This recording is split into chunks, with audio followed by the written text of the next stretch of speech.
All right, we got my brother right here. I'm gonna get him a 5-star meal right now. You know what I mean? Best cuisine.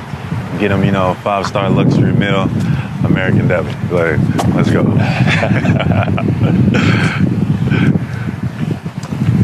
I could live here like. A few moments later. Breaking news in the NBA. The Boston Celtics are trading Kristaps Porzingis to the Hawks as part of a 3-team deal with the Nets. That's according to ESPN. Can you imagine you chilling in Atlanta with your teammate? You think you're bonding, just at a restaurant. Whole time he's behind your back plotting about how he's gonna drop you off in this city. Nah, but for real, the Boston Celtics are having a yard sale. Jrue Holiday, out of there. Kristaps Porzingis, out of there. And I mean, who's next? Well, there's rumors circulating about Derrick White, and I guess the entire league, seeing how Tatum went down, and the Celtics don't really have championship hopes this season. As they started making those trades, everybody's just circling like vultures, trying to just pick at the Celtics roster because, they had a deep and championship level team. But there's tons of rumors now. In addition to teams calling out Jaylen Brown. Of course, you want Jaylen Brown if you can, but I don't think that's happening. But Derrick White, who was an incredible role player. I mean, he's a starter on most teams in the league. This guy can give you 15 to 20 points per game. That's Halliburton numbers. But he's also 10 times better on the defensive end, blocking shots, stealing, etc., etc. Incredible perimeter defender. It says here that 10 teams are trying to pick them up, on the phones, calling daily. Trying to just go, hey, how about this? How about that? And the Toronto Raptors recently made an incredible offer involving the 9th pick for Derrick White. That's according to Clutch Points and league sources. Again, we won't know for sure what's happening there. I am from Toronto, so I pray to God we get a guy like Derrick White. He's the type of player that can plug and play on any team. It doesn't matter. Any team, he takes you to another level, and he has no ego. He has no ego at all. You don't have to worry about him not being a good locker room guy, him not coming to work, him not giving effort.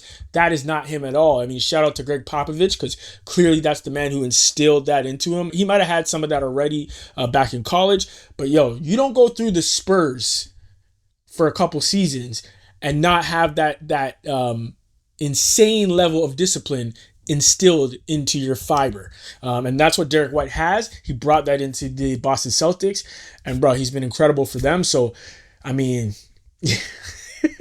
if indeed the Celtics are just throwing everything away and just going to build around Jaylen Brown, which I don't really know what they're going to do right now, because it's obvious that Kristaps Porzingis and Jrue Holiday was sort of a cap space move because the second apron was coming for the Celtics for sure. They weren't able to keep the team together anyways, even if Tatum didn't go down. But now that Tatum has gone down with his Achilles injury, and it's clear that the Boston Celtics don't really have a chance to really compete this season, it kind of happened at the right time for them, if you will. I mean, your best player getting injured, right time? No, that doesn't exist.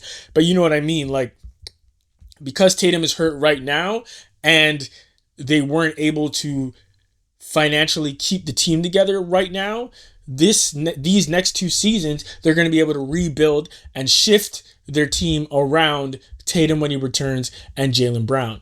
And will that include Derrick White? I don't know. We will see. Also, I mean, Kristaps Porzingis was expensive, and he cannot stay on the court. He cannot stay on the court. All season, he was up and down. He couldn't stay on the court, man. And when you're that tall and you move that well, you're that quick, you move way quicker than you should at that height, it usually results in injuries. I mean, look at Embiid, another perfect example of that. You're not supposed to be that big and be able to move that quick. Usually when you're big, you move super slow, a la Zach Edey. But now we have these hybrids coming together. And that's why I hope that, guys like Wemby don't fall victim to that.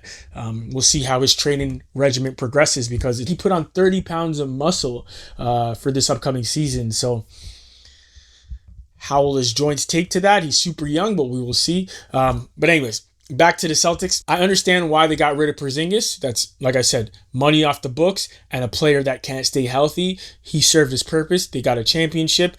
And I mean, if Tatum didn't go down, maybe they might have been able to compete for one this year. But cool, that window's closed. And then Drew Holiday. I mean, he definitely lost a step. He wasn't as good as the championship year, but he's still an incredible defender. And they received Anthony Simons and 2 second-round picks. Now, Anthony Simons, he's a good scorer off the bench. He can be your sixth man. He can definitely fill up the bucket, but he's not a great defender. And he's been kind of just hanging out in purgatory in Portland after Dame left. But now the Portland Trailblazers have a solid defender in Drew Holiday. And the Celtics, I mean, lose a bit on the defensive end, but they have more scoring. Again, will that make them really competitive this season? I don't think so, unless Anthony Simons just takes an insane leap, and I'm just not privy to it yet. But with that being said, I think this had to happen for the Celtics, and because it has to happen for the Celtics, I'm also hoping, as a fan of another team in the Eastern Conference, that they just get rid of Derrick White as well. Send them our way. But let me know what y'all think in the comments below. The Celtics are definitely having a yard sale. You think they should just blow it all up and maybe just shape everything around Tatum coming back and Jaylen Brown? You think they should hang on to pieces still and maybe return back to that level of competitiveness in 2 seasons, maybe 3? I don't know. Let me know what y'all think in the comments below. Please like, share, and subscribe. And until next time.